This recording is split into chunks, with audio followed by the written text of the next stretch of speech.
right, kia ora everyone and welcome to episode 4 of Digital Footprints, a podcast by BIM and NZ. I'm your host Jake Nash, and today I'm joined by a really fun guest that I had a great time speaking to. Her name is Cara Daggar, and she is the co-founder of Kia Construction Technologies. Cara and I talked all about her journey through the industry, about maybe not clicking with education and then starting to find her own way through the contractor side of the built environment, and ultimately what led her to creating her own firm, assisting primarily subcontractors with their digital enablement and their BIM capabilities. It's a really interesting conversation for people that might be in similar situations, thinking about what their future looks like and perhaps what creating their own company might look like and where they might fit in within the wider construction sector. So look, I hope you really enjoy the episode as much as I enjoyed filming it. Cheers, everyone.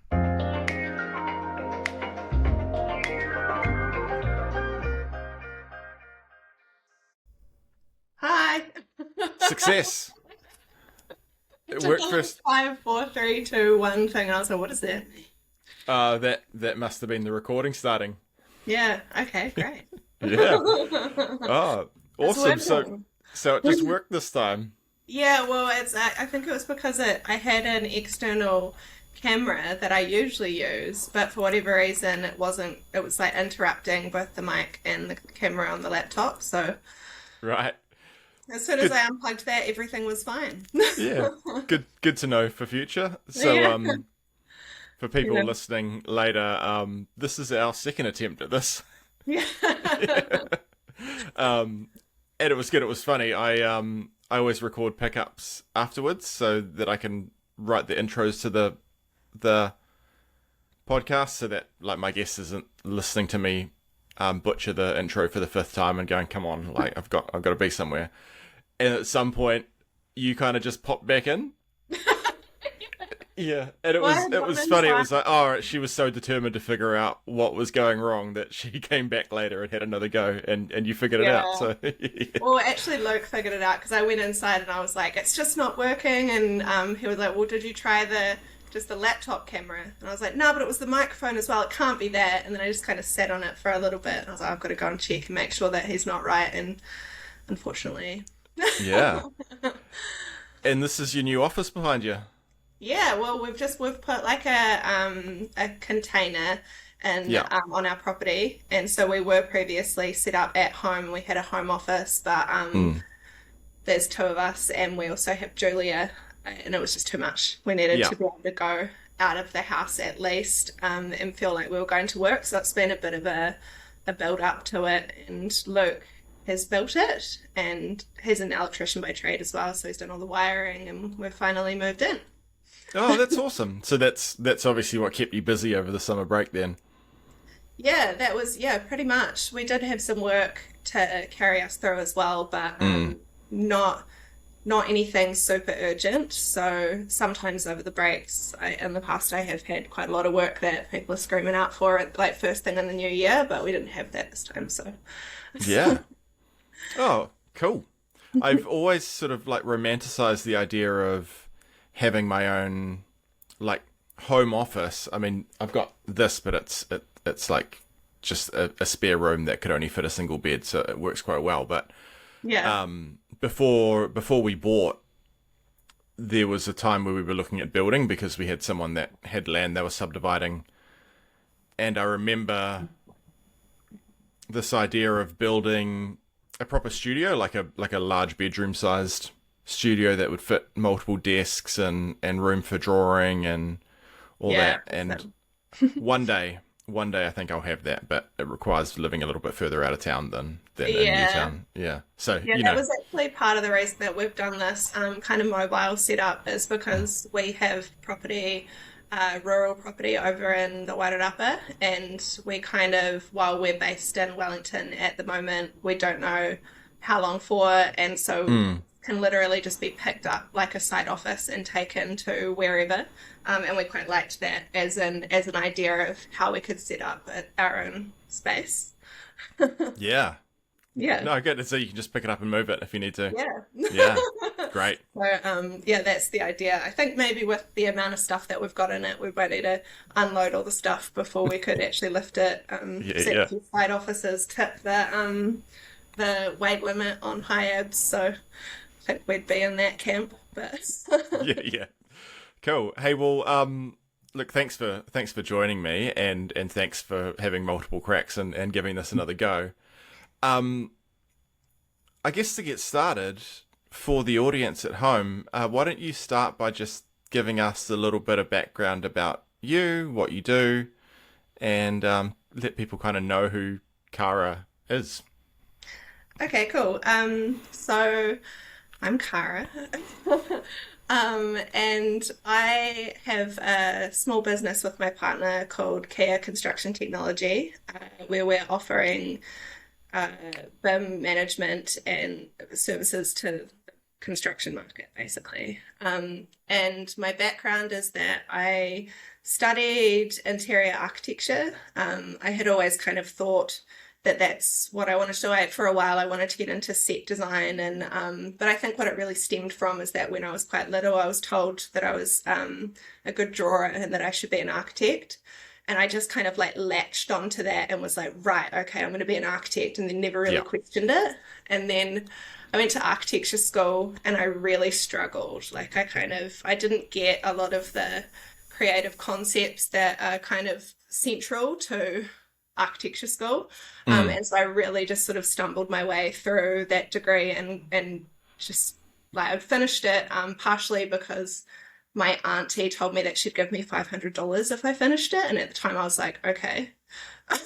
Yeah, yeah. And so, yeah, and so after that, I went out and I became a draftsperson for about 3 years, and I was doing precast and structural steel shop drawings. Mm. And that was where I really kind of started to feel like I enjoyed what I was doing and like I was good at what I was doing. And it was really getting into the details of how construction works, how things go together, and filling in all the gaps of detailing, which it turns out is more up my alley. And but the issue with it was that I was behind a computer screen at all times, and I never really got to see the fruits of what I was doing, and there wasn't a lot of dealing with people. So I went out looking for something more people focused, and Mm. I applied for a bunch of different roles, just random, like massive spectrum of roles in construction. And I got an interview for a cadetship at Naylor Love, a site Mm. management cadetship. And I went and did that. Well, I went to an interview kind of expecting that it wouldn't be what I was looking for, but then being like, actually, this is awesome. And it's basically like an apprenticeship for management where they take you through a folder and give you exposure to a whole lot of different types of construction and management Mm. experiences that you'd need. You get the opportunity to run sites yourself with the guidance of the right people. And so, yeah, I did a site management cadetship and then became a foreman at Naylor Love for a couple of years. And then kind of got into a position where I was using some of my drafting and shop drawing skills on site a bit later on down the track, and started doing a bit of design coordination.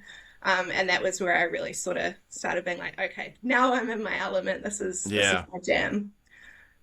Yeah, so then I became a site manager and worked as a site manager for about 3 years. Um, and then my partner and I had our daughter. She's almost 2. And when she was 6 months and I was thinking about the return to work, I sort of was weighing up a whole lot of different things. My perspective had changed a bit, and we started the business. So, yeah, I quit my job and Yeah. and started the business, and that's where we are now. So we're almost at 2 years, and it's myself, Luke, and Julia. Yeah. And I checked out your website just recently, and you've got a good few projects in your portfolio for such a short time. So that's pretty So cool to be that able to work on a. includes the Hmm. work that we did as site managers and QSs. Yeah, yeah, of course, of course. Yeah. I mean, if you touch the project, you get to put it on your portfolio for sure. So yeah, yeah. I want to get into all of that probably bit by bit, because there's some interesting threads you've already said that I'm keen to pull at. But before that, I want to share a little anecdote with you that you probably won't know. But do you remember the BIM and NZ event where we had Alex and Anton speaking about digital twins? I think it was the first one you came along to. Yeah. So that one was the first one that we made an attempt to like record professionally. Okay. And I say professionally as in we got some students that knew what they were doing. And it came out really good. But one of the funny things was that we mic'd the audience. Oh no. And and we haven't released the videos yet, and through some clever editing, but the mic must have been quite close to you and Jenny, and you have a really distinctive laugh. Yeah. and whenever Anton or Alex or Roja, whoever's speaking, like cracked a joke, and I'm here editing with my headphones on, I'm like, oh, there's Cara. Yeah. So Colleagues who are kind of talk about the decibel limit of my laugh, and then I should really come with a warning. I've had flatmates who've had to leave the room when I laugh because they hate it so much. Oh. Like a mixture of people who find it endearing and people who find it just painful. Yeah, we didn't find it painful. It's good. It's good bringing a bit of energy. Nothing worse than making a joke in such a dry field and no one laughing. So, well, I mean, we don't think it's a dry field, but, you know. Yeah. I feel like there was also a guy who was next to me who was finding all the same stuff funny, and I was like, oh, we're definitely on the same level. Maybe he didn't have such a loud laugh, but it definitely wasn't always just me. It was usually me and him who were like, yeah, that's a good one. Oh, great. Yeah. It's good. Built some camaraderie. I think that was one of my friends from Weta Digital, actually.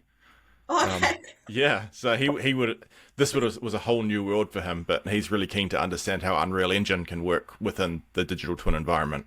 Yeah, cool. So he came along. There was just so much at that event that, like, it was my first one that I'd gone along to, and which I think you already mentioned, but there was so much that was really exciting about it, and I was like, we need to come along to these things more often because it is inspiring. You come away with ideas that are sort of like you're already working on stuff that's maybe tangential or a little bit similar, but then it's like, oh, we should try that, or we should at least investigate that, whatever they're doing. There was so much cool stuff. Oh, good. I'm glad you enjoy it. We're just in the process of organising our events for this year, so cool. Should have something to say about that soon. Just maybe move the mic away from me if you want to get some good. You mentioned studying, so that jumped out at me because I didn't realise until quite recently that you studied interior design or interior architecture at Victoria University. Yeah, it was before the degree changed from when it became 3+2. So I started a few years before that, and so I did the 4-year degree. And yeah, it was, I think it was just one of those things where I was like, I feel like I need to study. And it's not that the degree wasn't good or anything. It was just that it wasn't the right fit for me. And I also didn't have a lot of self-confidence in what I was doing. So I actually remember one of the lecturers at one point, and I can't even remember his name, but because I was one of those people who left things to the last minute. And he said that people who do that are afraid of their own mediocrity. And I remember being like, that is exactly what it is. It was like, if I try too hard and then I don't do well, then it means that I'm not good. God, that's a serious quote. Yeah. I still think about it now that I'm kind of like, okay, if I ever feel like I'm procrastinating something or whatever, then I'm like, okay, why are you actually putting this off? Because if you give this your all, then, you know, it's going to be a better result no matter what. But what you're saying resonates as well, because I found myself in a similar position. I studied architectural technology, so slightly different. But when I was leaving school and wanting to get into this industry, you study architecture. It's really easy to visualize what that is. It's what it says on the can, and you kind of know what you're going to do when you come out of that course. So I didn't get accepted into architecture. I was missing some of the prerequisites. The prerequisite subjects that they needed back then. You don't actually need any prerequisites anymore.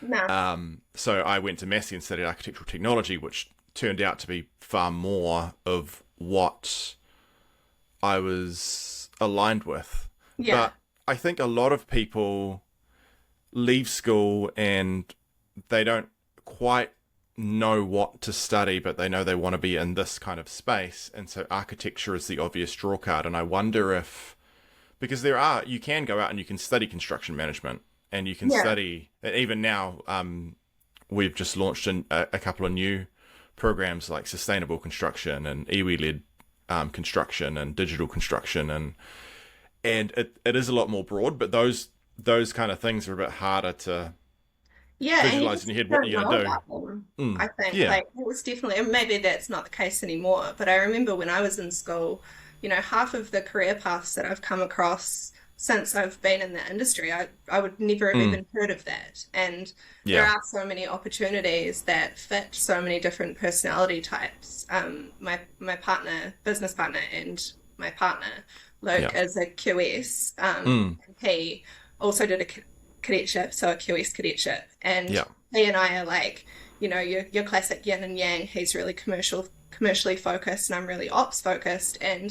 But just two parts of the cadetship that are completely different, but both really great. So, and I would not have known about either of them. And I think that's the case for a lot of people. It is changing. There are things that are, the internet probably being as big as it is makes a huge difference as well. And kids are all over that kind of thing, but I wasn't.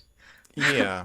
I think, and it sounds like someone suggested architecture to you based on your skill set and your interests when you're a teenager, and I had the same thing. I think that is still the main way people decide what they want to do, is the external influence of the, for lack of a better term, the grown-ups around them. Yeah.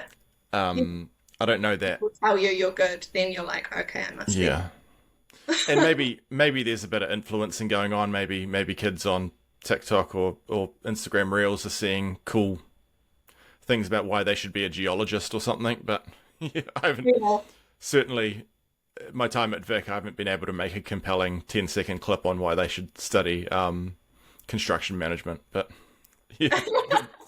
someone probably has. It's popping up here and there with I've seen a bit around, and it is really exciting that that's kind of happening. And then also just people commenting on, because LinkedIn, man, like when you start a business, it becomes this whole thing, I think. I had never really paid much attention to LinkedIn prior, but I had always accepted any invites that got thrown my way. So I have like all of these connections, many of which I have no idea who they are, and many of which have vastly different political leanings to what I do. And so now I sort of go in there and I really have to like weed out what's relevant and that what aligns with me. Oh, it's good. Well, it's good you're in a position where you can be selective like that too, which is nice. So it wasn't clicking with you, but you powered through and you completed the degree, or did you stick around for masters? Or I didn't stick around for masters. So I did the 4-year Bachelor of Design. And I started in the kind of the final stage. I picked up some more building science project manager type papers, which I did better at than the others. And I think I did start thinking a little bit about project management at that point. But I also, I think, still didn't really understand project management in the industry, or how many different types of project manager there are and how vastly different they are from one another. When I did my cadetship interview with Naylor Love, I was asked what I wanted to do in 5 years, where I wanted to be in 5 years. And I said I wanted to be a project manager. And the manager who was interviewing me said, do you know how many people sit in that seat and tell me they want to be a project manager? And I think, like, I can't even remember exactly what my answer was, but I think it was just sort of, well, I want to be senior and I know I want to be in construction. But I had no idea. I had no idea what it involved. I had no idea what the job looked like day to day. And that's all just figured out through being there. Yeah. And I And didn't make so, it to project manager in 5 years. yeah. And so leaving university, you were in the design space for a little bit, or were you contractor side, but producing like shop drawings and stuff like that? Yeah, contractor side. So I Yeah. was working through subcontractors doing their Mm. shop drawings, so fabrication level, not any design. And what it mostly came down to was being able to read drawings really well and scrutinize them really well. And that has definitely fed into site management and what I think was probably my strength when it came to being a site manager. And then it's very much the reason that Kia exists, because that skill set is the foundation of everything that Mm. we're doing now with Kia. Yeah, you must have found that quite challenging at first because, from what I understand, when you study design, you're really kind of pushed towards creative outputs and big thinking and big ideas, but you're not necessarily taught how a building goes together or some Yeah. pretty No, fundamental I think construction they knowledge. So tried. I think they yeah. tried to teach us, but for it was a small part of the degree, and there was Mm. probably not a lot of people who engaged with it very well, and I didn't engage with it very well. And it was definitely trial by fire. I had Yeah.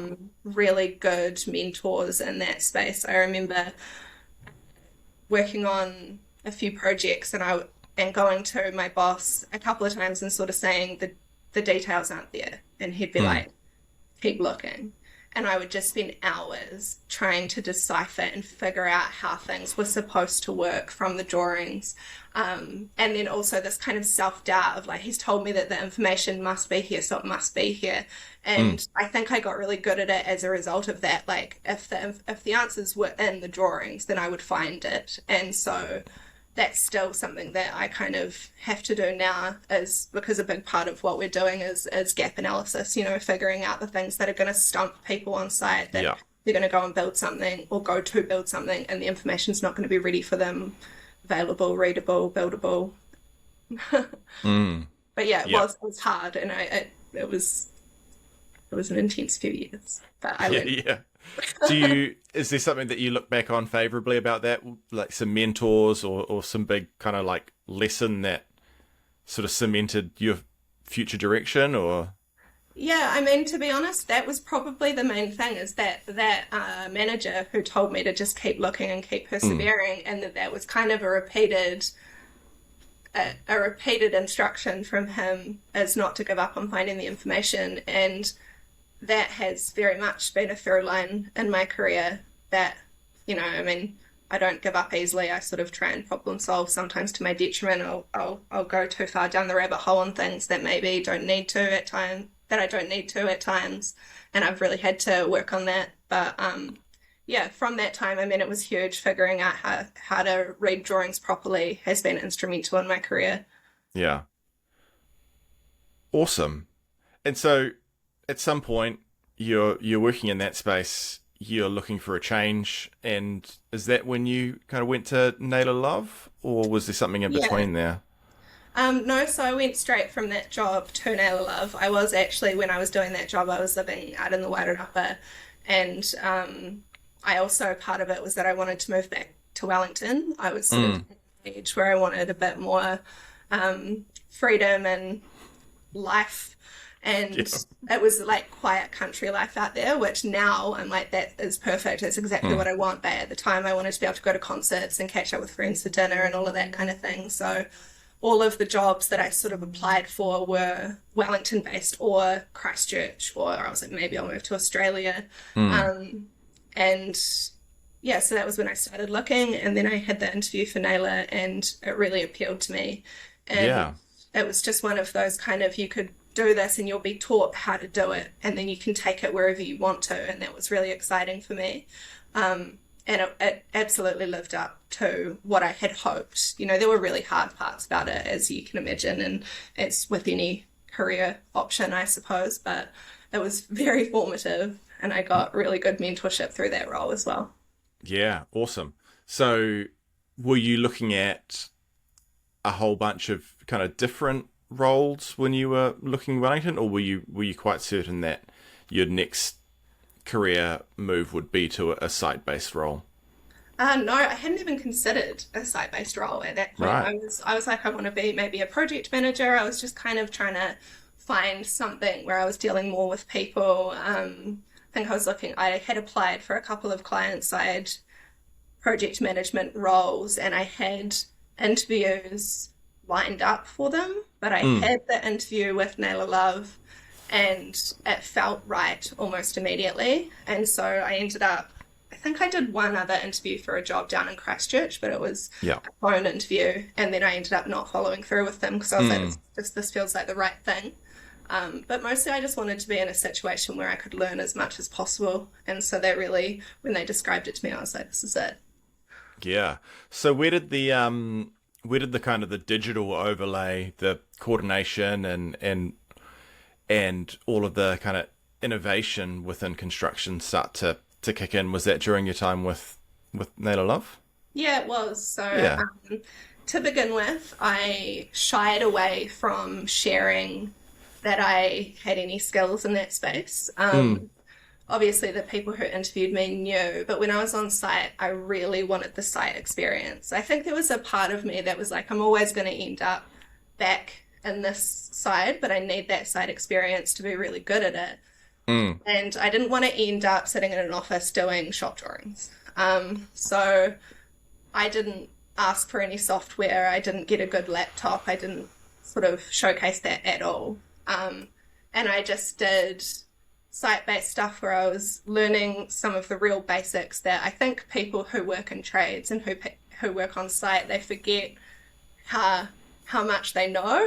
And so they forget to teach new people. So I had to really get in the weeds. I remember one of the foremen who really took me under his wing would like slap me on the hand if I was doing up the string line wrong, and stuff like that it was kind of real basic day-to-day stuff that these guys just know how to do, and it's just part of their everyday. Whereas that to me, I did it the way that made sense to me. But you lose a bit of street cred if you mess up with stuff. So yeah, I mean, for the first few years of the cadetship, I didn't use it at all. And it wasn't until I got put on a job, I was a site foreman for the job, and the project manager he knew that I had a background with shop drawings, and the job was a bit, quite behind on precast. Right. And so he was like, we need you to come onto the job and focus on the precast. And so I went on there and I just went hard at that. I ended up doing a chunk of the shop drawings because they were so far behind in some spaces, and there was a whole lot of politics about why, kind of behind the scenes, but at the end of the day, it just needed to be fixed. And Naylor Love, as a main contractor, just wanted to do whatever they needed to do to get it where it needed to be. And so they kind of gave me this freedom and autonomy to just go with it. And it was the first time since I had been in that situation where, firstly, I had a senior member of management really backing me and giving me a lot of confidence to do what I knew that I knew how to do, but maybe I hadn't had a good opportunity to do it. And it went really well. And through that, he ended up giving me more and more responsibility, and I ended up coordinating kind of all of the design that needed to be coordinated on that job, and getting me a laptop and the software that I needed, and pretty much just enabling me to do it however I wanted. Yeah. And yeah, I'm actually I feel like I'm getting a bit he was awesome. His name's Simon. I feel like I specifically wasn't going to name anyone because there are so many people that have been instrumental in my career, but he definitely gave me that first opportunity to utilize both skill sets. And and then from there, I met with the construction manager, and I sort of said, well, I'm doing all of this stuff. My role doesn't really fit anymore because I was a foreman, but I was doing this design management kind of site management fusion. I was still on site and still running trades, but then coordinating the design as well to make sure that we had the information that we needed And so they created a role for me, which was project design coordinator. And that was sort of the job description was written up specifically for what I was doing. It hadn't existed there before. And that was amazing, and I loved it. And then I ended up leaving to chase projects. Basically, I wanted like an ECI that I could be involved in from day one and see through until the end. And so I went searching for that kind of project. Yeah. And where did that lead you?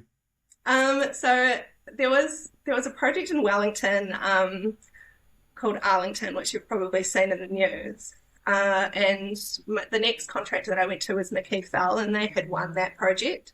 And I went there to work on that job, but then it ended up kind of not happening. I got put on a different job, and there was a whole lot of stuff that I don't understand happening behind the scenes with that project. So I had gone there specifically for that role, thinking it was going to sort of tick all my boxes. I ended up working on Children's Hospital, which was an amazing experience in itself, but I was working as a site manager. I'm still doing some design coordination on the side, but there was a really strong design coordination team already on that project. So they didn't really need me in that respect. And so then I ended up leaving there as well and going to LT McGuinness. And I worked on the Wellington train control upgrade project, which was heavily services and design coordination, heavy on that side of things. And I was doing a lot of that in the evenings and then site managing during the day. And the whole reason that I wanted to do both is because I trusted myself as a site manager to use the information that I was figuring out in the digital space. You know, you can spend so much time problem solving and getting it where it needs to be and doing all that work behind the scenes. If it gets to a site manager who isn't going to engage with it, isn't going to use it, then it's a complete waste of time. And I always knew that if I was doing it, I could make sure it was used properly, but not super sustainable to do both roles. Right. Yeah, so I didn't realize you've worked across like 3 of the main contractors here in Wellington. Yeah. Yeah.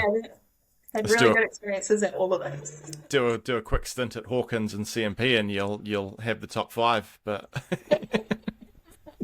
yeah, it is kind of funny, and I've definitely had a bit of shit from a few people about that kind of job hopping side of things. And to be honest, because I was chasing projects, that was something that I got really scared of for a while, because I was kind of like, oh, I'm going to look like someone who is disloyal, or, you know, I was at Naylor Love for 6 years, but that next stage, it was much shorter stints. And I think that was much more about finding the type of role that fit who I had grown into rather than where I had started and what I thought I was looking for at the beginning.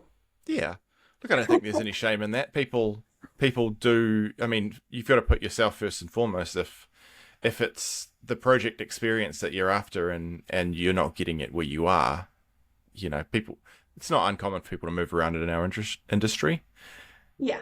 And actually, what's becoming more and more common from what I've seen is people jumping from the design side to the construction side. Yeah, which is great. Yeah. It's definitely, it seems to be where the industry's moving in a lot of ways. But so I for some reason, I thought that you'd made that jump as well, but you came out and went straight to the contractor side. So that's really interesting.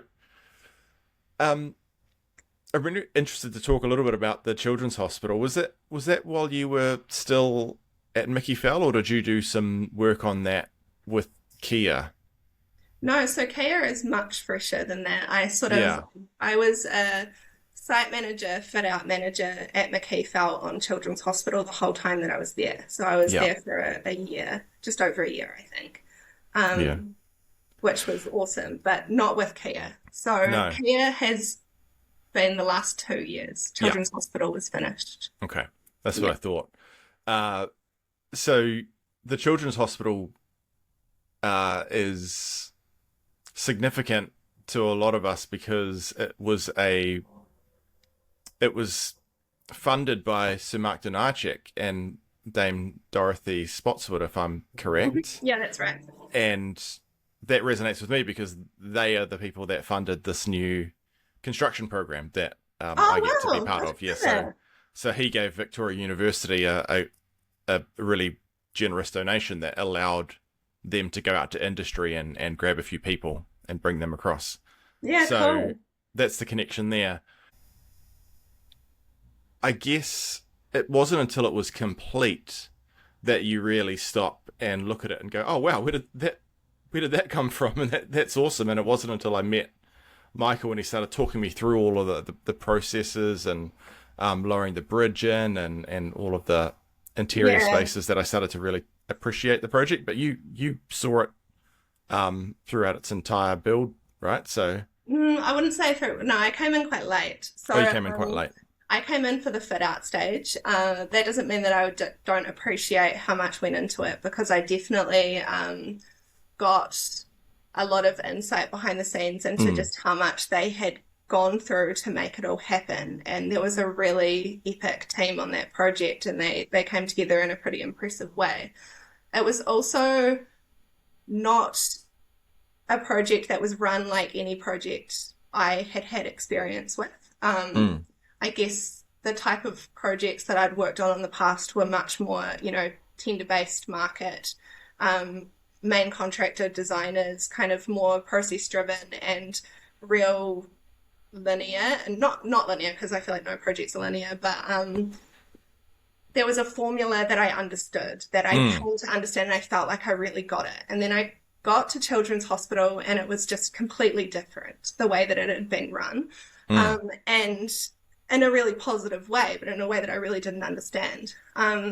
But then I think I was probably the right person at the right time to be working on the fit out. There was another fit out manager there as well, or a fit out foreman who was doing an amazing job. But a lot of it was pulling a whole lot of threads from different directions together. And my main job when I got there was to try and pull it back into a process that it had mm, I'd been rolling with the punches for so long, where it was like there were bits that were still being designed and that they were figuring out, and things that were changing, and they were making that all work in a really dynamic way. And then a lot of the time, what you really need to get a project over the line is things happening in the right order in a really structured kind of way, which is hard to do when everything's kind of blown out, and to bring it back into a line. And that was what I ended up doing on that project. And I think it was easier for me to do it because I was fresh to the job. So, and that team were really amazing at, sometimes in any industry, I suppose, but in construction, I think definitely people can really want to protect their patch, and they don't want someone else to come along and kind of help because mm, then, they've been doing such a good job for so long.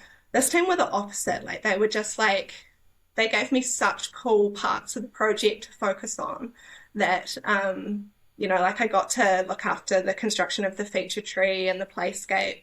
That were kind of things that I feel like in the past I might have been fighting for, whereas they were just like, yeah, this is a great thing that you can just focus on, and it was good. mm. But yeah, cool project, cool team. Probably some of the people who'd been there from the start could tell you more about the actual experience of building it. Yeah. Oh, right. And then was that kind of your last major project, do you think, before you...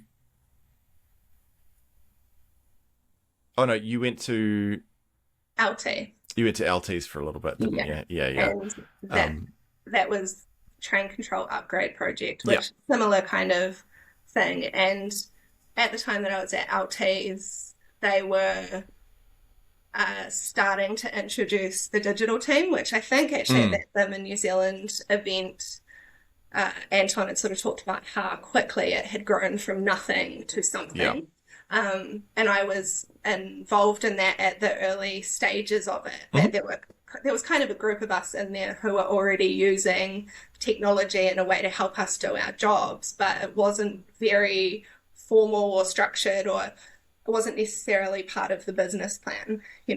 And so, yeah, I was involved in the setup of that before I went on maternity leave. And yeah, it's really exciting to see how far they've come in that space as well. I'm doing some work through Kia with LT McGuinness on the Te Papa project, direct for them for some of it and through subcontractors. So Kia, because main contractors are starting to mandate or at least push and champion BIM on site, that's kind of why Kia exists. I guess that was where I got the inspiration, that it was like a lot of people were saying, oh, well, the skill set or the understanding for this isn't prominent enough in the subcontractor market for us to be able to use it effectively on site. And Luke and I were kind of like, well, it could be. There's no reason that it can't be. We just, need to give subs the opportunity to get involved in it and bring them on board. And, they use it if they've got the opportunity to. Yeah. So, yeah. Awesome. Yes, it sounds like you kind of spotted a gap and saw an opportunity to position yourselves to help them and kind of digitally upskill them. Yeah.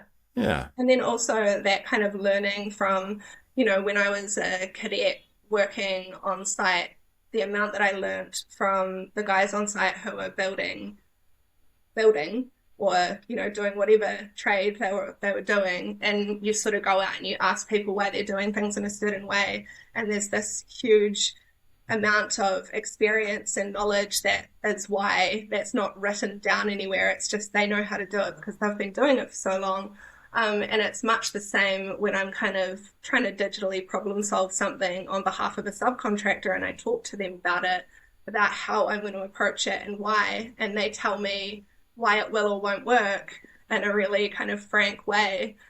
The amount that we're learning from working directly with subcontractors is awesome. Yeah.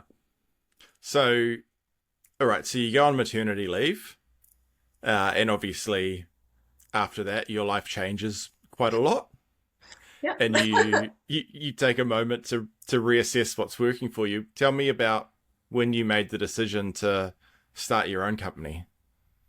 Yeah, so when I was supposed to be going back from maternity leave, I was going to be going back as the design and BIM manager on the Parliament project. And that was that was happening before I went on maternity leave, before anybody else knew that I was pregnant.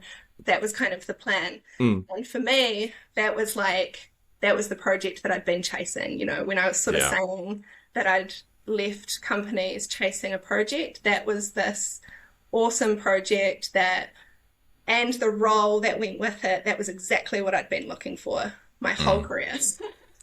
And I was like, this is awesome. I'm going on maternity leave.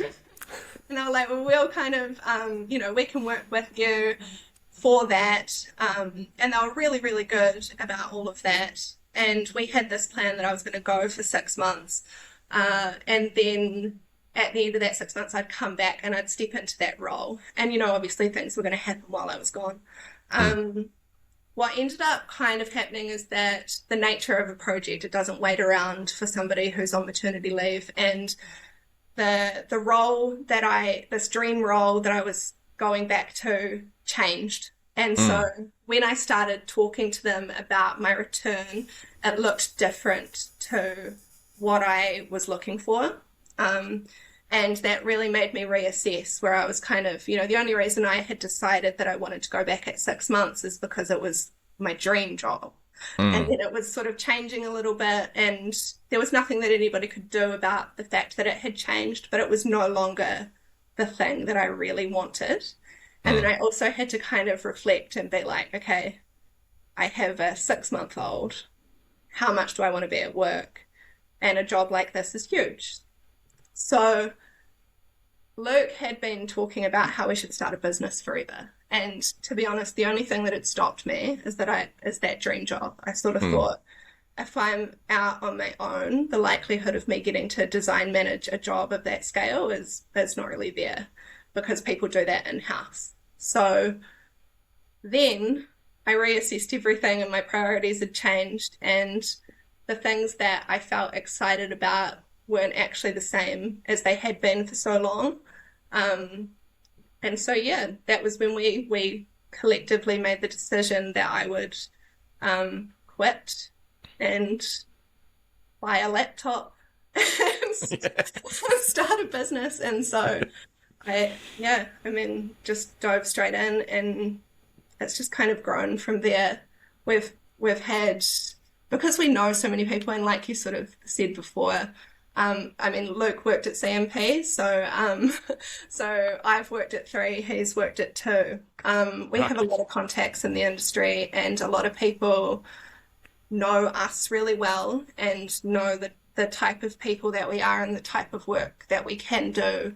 So it's just kind of naturally happened that the right type of work has found us so far. I don't want to get too ahead of myself on that one, because it could obviously change at any point. But what we're doing now is it's so exciting for both of us that work is awesome. Yeah. Yeah, I've heard from a few people that I've spoken to in the past. So Gazelle at Aoraki Construction, and also Hannah Hawke, who you might have worked with. Yeah, I did. Yeah. That move to these digital construction roles is really accommodating to people that have got other life priorities, or they're juggling family or things like that. So moving away from site to a more flexible role where you can work from home when you need to, or work shorter hours or odd times. So I think I imagine you're somewhat connected to either NAWIC or Women in BIM in some respect. So these stories are probably shared quite regularly, but I'm seeing a big uptick in kind of gender diversity in those roles, and I wonder if that plays a big part of it, is that it does give you more freedom to definitely work the way you want. I think what I've learned since starting my own business is that I really struggled to get my head around why I needed, site times are definitely, as a site manager, you should be the first on site, the last to leave. And then you've got kind of other roles where that's less critical, but they still want you there for those hours. And a lot of it is to do with, I guess, trying to treat everybody the same. Is that otherwise you've got people within your company who are like, why do they get to do this? And so it's kind of one rule for all. And that can be really hard from a political business perspective to change. And I didn't understand that as an employee. I found it really frustrating. I was like, I can do this work in the evening at home and I can catch it up. I don't need to be here for these hours. And a lot of people tried to explain it to me, but I never got it. Now I get it. And yeah, with this business, that's just not the case. I feel like I can work whenever I need to get the job done, and I trust myself to get the job done. And I would be the same with anyone who, if we get to a point where we employ new people, I know that this is the type of role that can be flexible. And I think that's a really good business opportunity for us, in the sense that there are all these amazingly talented people in the industry who want flexible working hours, but struggle to find a role that will give it to them. So, yeah. And when we first chatted, I think we were messaging each other a while back last year, you introduced Kia as the bird, not the car. If I remember. Where did the name come from, and the logo and that? Was there a story behind that? Kind of. It's not like a great story. When I was trying to think of a business name, I had all these names that had BIM in it, and I was saying them to Luke, and he just said, it doesn't have to be a name with the word BIM in it. It could be your favorite bird for all I care. And I was like, Kia. And we've just rolled with it. And then we've sort of derived some meaning from it since that, I won't go into it because everybody knows the attributes of a Kia, but, it is a really cool thing to be associated with, I think. Yeah. And literally on the spot, I think I sketched the wing. And I think I remember I sketched the wing, but I had it vertical for some reason. I think I thought I was being a bit edgy. And Luke was like, yeah, just have it horizontal. And yeah, and then I just chucked it in Illustrator and the rest is history. Yeah. Hmm. Oh, great. And that's the logo behind your Yeah. desk. Yeah, yeah. Very nice. Yeah, we got it stuck on the wall. It's actually been putting our logo on things has been a lot of fun. We've put it on cups, put it on pens. Yeah. I when I was starting like a little side hustle, I went with a similar name, Fledgling.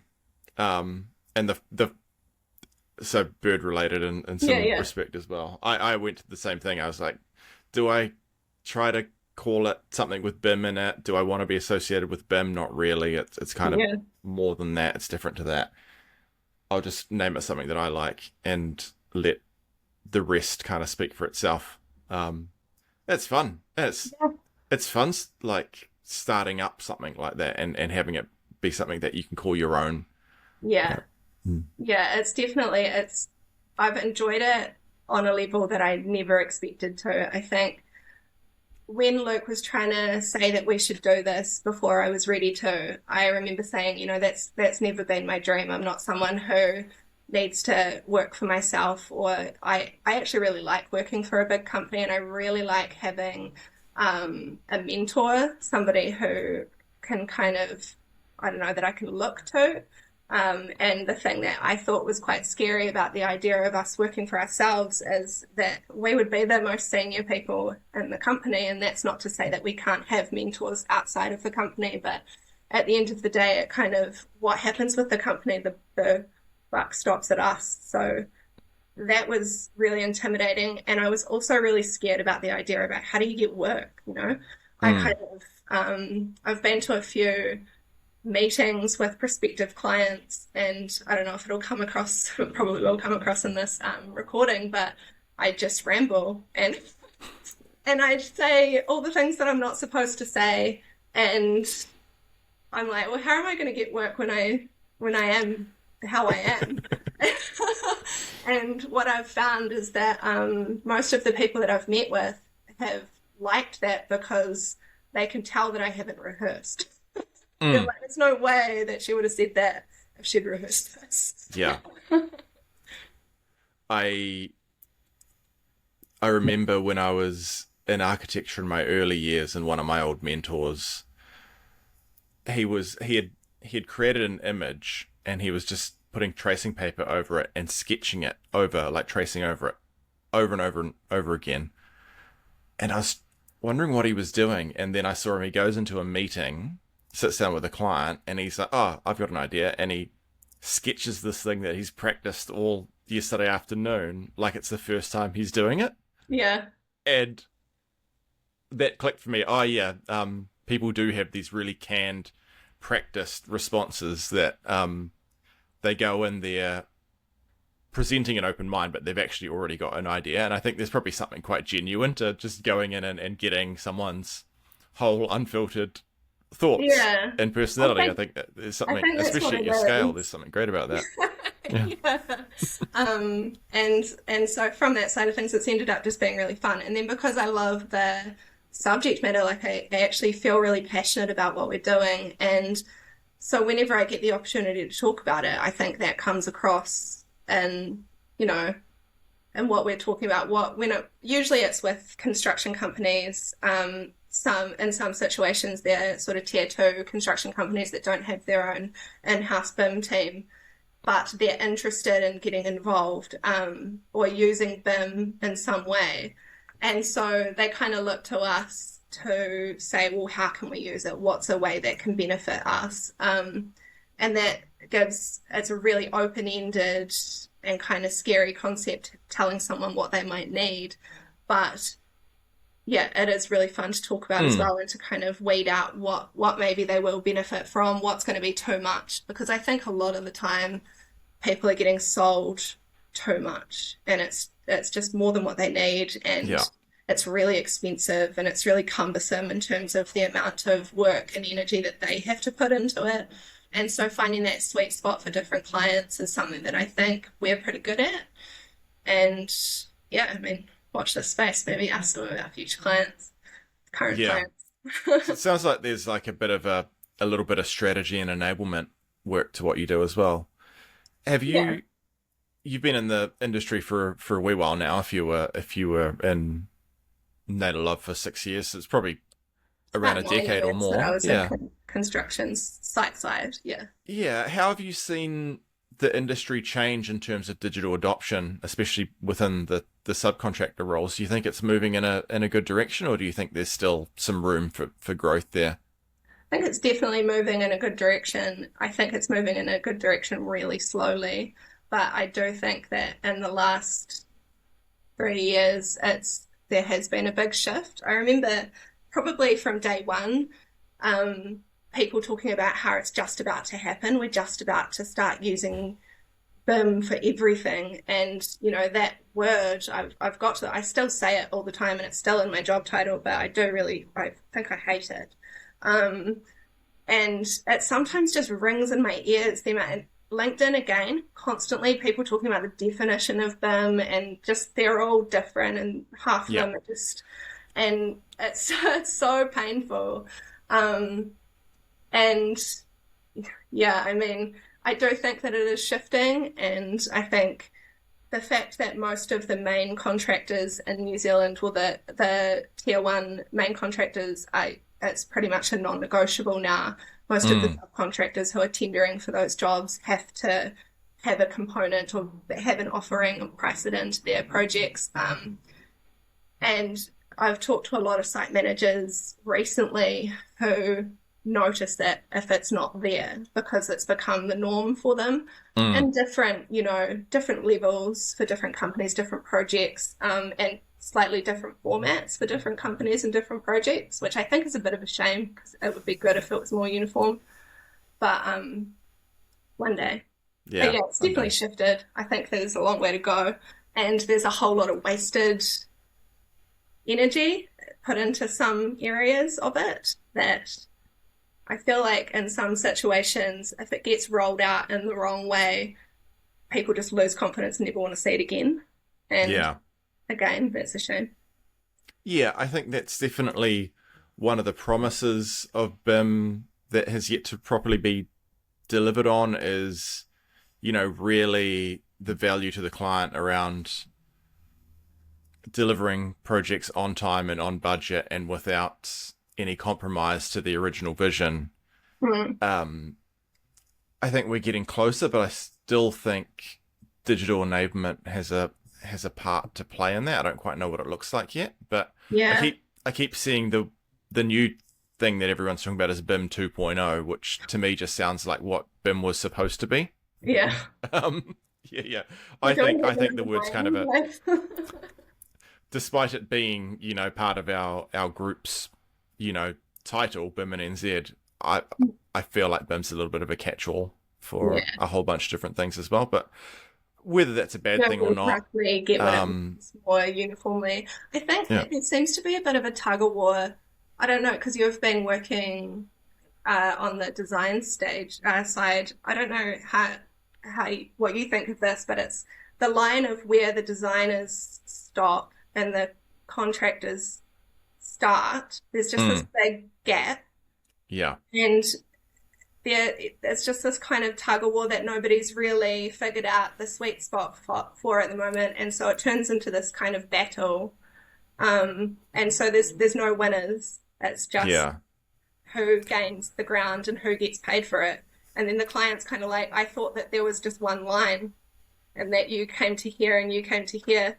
Nobody seems to understand this gap Yeah, I would hope to see more crossover. So not the big the line. stop start, design, procure, build, but actually, the contractors working with the design team more. And it's certainly something that I was starting to notice a lot more of within my final years on the design side, is that there was starting to become a bit of a growing impatience for that model, Mm, particularly from clients. And I think that it's probably going to be quite likely that in the future, designers will more and more be working for the contractor who will work for the yeah. client. So Yeah, I think that's that's, probably a good result. It just sort of seems like it's not like it's the contracts that always mess it up, but Yeah. And I don't think that it will completely destroy, the creativity that comes with design. But hopefully it will streamline it, and it'll streamline the buildability of these projects, because some things are complicated for the sake of being complicated, or because the design side doesn't understand construction in the way that obviously the construction side understands construction. Yeah. So working together a little bit more, I think, is gonna be a key kind of driver for that space being more efficient.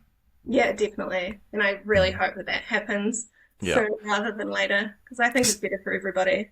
So do you see sub-consultants starting to build up their own digital teams, like, the likes of like Thermosash and Enemy and stuff like that, or do you think that there'll always be a place for the likes of IKEA to come in and I hope so. yeah, well, no, certainly, but part of what we talked about, Luke and I, when we were setting it up, is that is ultimately the goal, is that we kind of, for companies who have never used it, we can introduce them to how they can use it. We can set up processes for them, and get it all off the ground and get it to a point that they really feel like they're getting the value out of it that, is promised.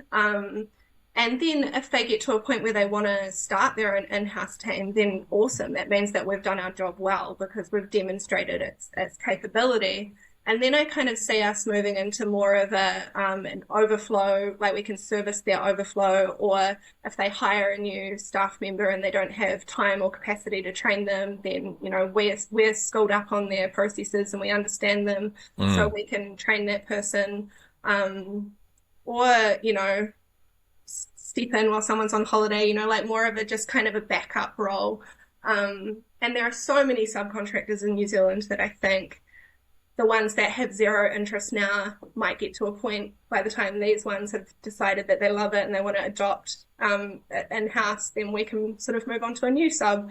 And that's kind of part of the dream is, and then I guess there are other situations, and definitely some of the subcontractors that we're dealing with now who just like that they don't have to worry about it, that they can trust us to get it sorted, and by the time they come to build what they need to build, it's going to be ready for them to build. And in that situation, like, we can also keep doing that. So yeah, that must be so appealing for especially some of these smaller scale businesses, to just not have to invest in a tech stack and upskill and go through all the change management, but to just be able to work with someone locally.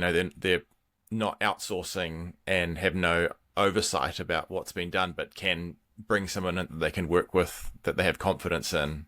That means that they can offset that cost a little bit. So and I think, like, with Luke and I, our diversity of skill set, or the point of difference that I think we bring, is we both have main contractor experience. Luke has really strong commercial experience as a QS. And when we're working on behalf of a subcontractor in a BIM environment that is overseen by a main contractor, we can really defend their position, and we can make sure that we're not going further than what the contract requires them to go, that we're closing out any kind of design risk items, that it's kind of, sometimes you'll get assigned an issue and you know how to fix it, but it actually isn't something that you should be proposing a solution for, because it needs to go back through the right channels. And so we know where that line is, and we can make sure that that is adhered to, and that the right paper trail follows any decisions that we're making. And so I think the software side of things, knowing how to use the software, is part of it, but the bigger part for us is very much understanding the commercial and understanding how sites work, and making sure that that's all followed. Yeah. Hey, there's a couple of other little threads that I'd noted that I wanted to kind of touch on. When I actually first heard your name, it was in relation to a NAWIC event at Thistle Hall. Oh, yes. I didn't end up getting along to it, unfortunately, but some of my colleagues went along. So have you done much work with NAWIC, or was that kind of a one-off thing, or? I was a What's that one-off relationship look thing. like? Well, I mean, I have been a member for Mm. as long as I've been in the industry, and I've been going along to events. But I that was the first time that I'd spoken at one, and I actually like it's funny because I think back to that event, and like I think it went well, but I think it was supposed to be way more upbeat. Yeah, yeah, yeah. Ended up doing. Like I was kind of I just wanted to give a really honest take on my experience, and there is heaps of positive about my experience since I've been in construction, but there's also some really gnarly bits. And I Yeah. felt like in that kind of setting that there were maybe some newer people to construction, newer women who might be experiencing some of what I did earlier in my career. And it felt like a really good opportunity to let them know that they weren't alone. Yeah. And yeah, I do, I think back to it because the way that it was kind of presented to me is that it was like, do you want to come and talk about starting a business? And, and that was supposed to be this positive kind of like Yeah, yeah. uplifting. And, I think I ended it like that because it is really exciting starting a business. But yeah, that was the first time and maybe the last time. No, I'm sure you'll be speaking again at some point. Um, did you do you meet a lot of people through those events? I'm sure there's probably young people that want to reach out and pick your brain about certain things. Yeah, so I definitely meet people through those events. I also meet a lot of, because I've been working on site so much, I quite often get introduced to women don't, who aren't part of NAWIC, don't know about NAWIC, but they're new to construction. And because I'm the only woman on site, I'll get a subcontractor who'll come up to me and say, hey, we've hired this woman. She's been asking me about XYZ and we don't know. Do you want to catch up with her? So I've had quite a lot of catch ups with people who are in that situation. And then, I had the opportunity to introduce them to what NAWIC is. But yeah, I mean, there is definitely, over the course of the time that I've been in the industry, I've built a lot of camaraderie with other women because there are unique experiences, obviously, Hmm. that we go through. And one of the things that I think I talked about at that event is that I did the first trimester of my pregnancy uh, perfectly aligned with the with the 3 months leading up to project handover. So I was, mourning sickness, not telling anyone because it was in that kind of period of time where you are told, well, you're advised to be careful about who you tell because you don't know if things are going to work out how you want them to. And that was a real eye opener in terms of being a site manager and in that kind of scenario and feeling really alone. Mm. And yeah, I mean, it's an experience that is unique and we all have difficult things that we go through, but it does help to know someone who's had a similar experience and things like NAWIC are so good for that. And it really is a sisterhood, that kind of the way that the women within that group celebrate each other is really uplifting. It's really Yeah. cool.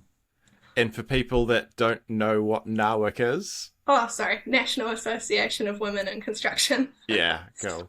Yeah, I have a habit of speaking in acronyms as well. It's part of the role, yeah, really. yeah. Do you have any involvement with women in BIM? No, so I have been meaning to get involved. I think, yeah, I've seen a lot again on LinkedIn, and I've been meaning to put my hat in the Hmm. ring for something, but I haven't yet. Yeah. Well, we're looking at maybe doing a combined event with them at some point this year, so maybe that's a good opportunity. Yeah, But maybe on network.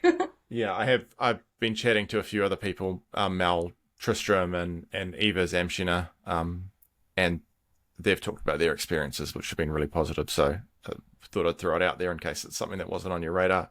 Yeah, awesome.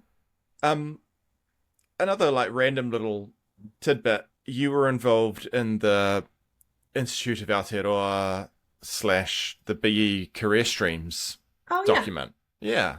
yeah, So that's really interesting because it's something that we've been showing our students a lot. It says you just because you go in one door doesn't mean that's the door or that's the pathway you have to stick to the whole time. So if people are interested in reading a little bit more about your story, you were one of the feature people for the BIM career streams, right?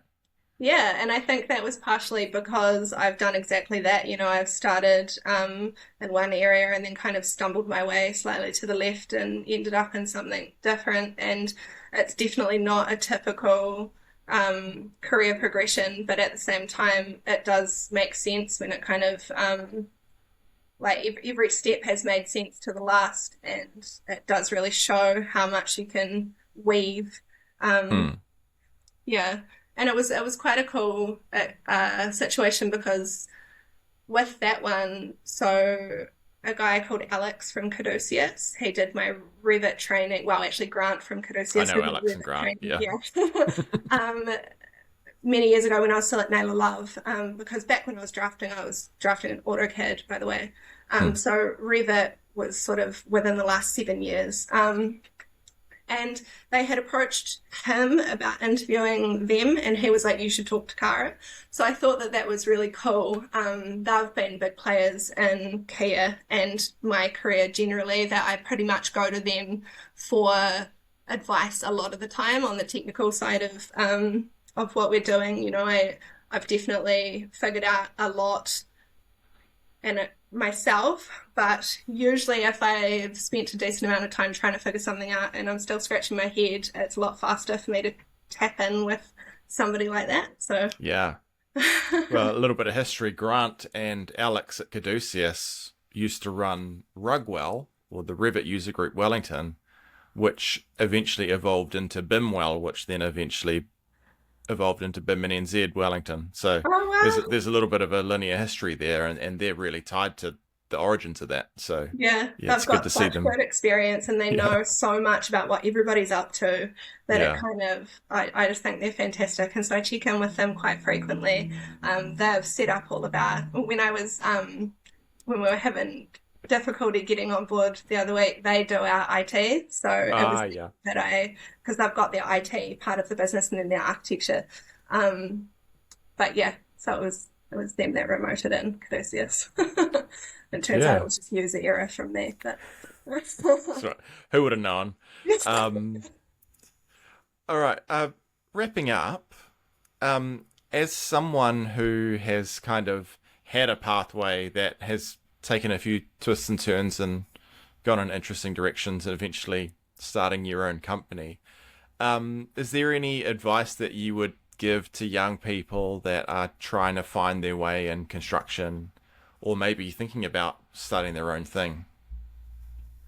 yeah, I think for people who are in construction, oh man, it's such a broad kind of topic, but I guess just sticking it out through some of the hard stuff is really important to a point. Everybody's got their limits, but I definitely had some gnarly moments through my career where I was like, this is not for me. But overall, if I look back on it, I'm so glad that I stuck it out. So it is really one of those things where it's, you've got to take the bitter with the sweet sometimes, and it can be really worth it. But at the same time, I think aligning yourself with support, so people who are in a similar situation to you or have been in a similar situation to you, whether that's through joining things like NAWIC if you're a woman, or any other kind of groups that you can connect with other people who are doing the same thing. When I was at Naylor Love, there was a cadetship group that we all kind of got together and talked about our cadetships because we were always on different sites. Hmm. And that sort of thing I found really valuable because you just want to compare notes about certain things, and it can really help sharing everything that you're going through and everything that you're learning with each other, because then you pick up stuff from other people as well. And don't hurry it as well. I think for me, I really valued the time that I was a cadet, that I could use that as an opportunity to learn, that I had that cadet title and it meant that I was learning. It meant that people needed to teach me and that I had that kind of license to ask as many questions as I wanted to, and none of them felt stupid. And that was really, really valuable. I definitely came across a few people in my career who wanted to just get that cadetship over and done with and kind of fly through it and be done and have the title. And I think if you're chasing titles, you're probably in it for the wrong reasons. You kind of like take that time and soak up the knowledge of the people that are around you, and let people teach you. Don't don't be a know-it-all with certain things. It's amazing advice. Yes. Patience. Yeah. I think, I don't know. I mean, I think back to that question that I got asked about where I want to spend 5 years, and I said project manager. And I think I would have, if I had have got project manager in that 5 years, I would have been a terrible project manager, because I just simply didn't have the time to learn what I needed to know. Yeah. And, it's not true for everybody. Some people pick things up a lot faster, but there is a lot of value in taking time to learn. If you were asked that question now, where do you want to be in 5 years? Do you think you'd have a more eloquent answer?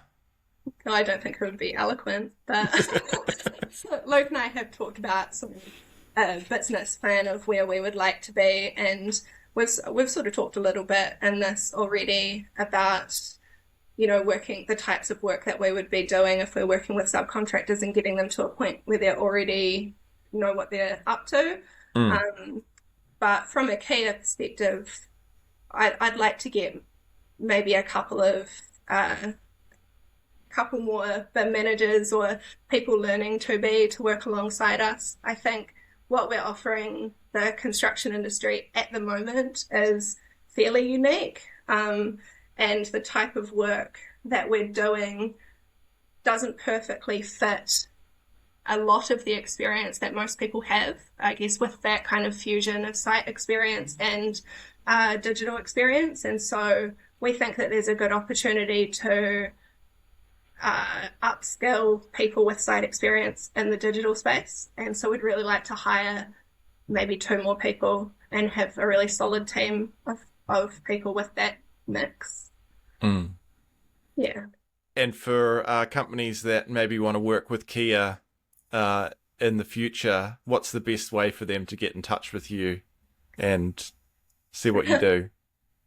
So my email is cara@keatech, keatec.co.nz. The website is www.keatech.co.nz. And my phone number and everything are on the website, and you can email or phone us. Be excited to hear from anyone. Yeah, awesome. Just give me feedback. Yeah.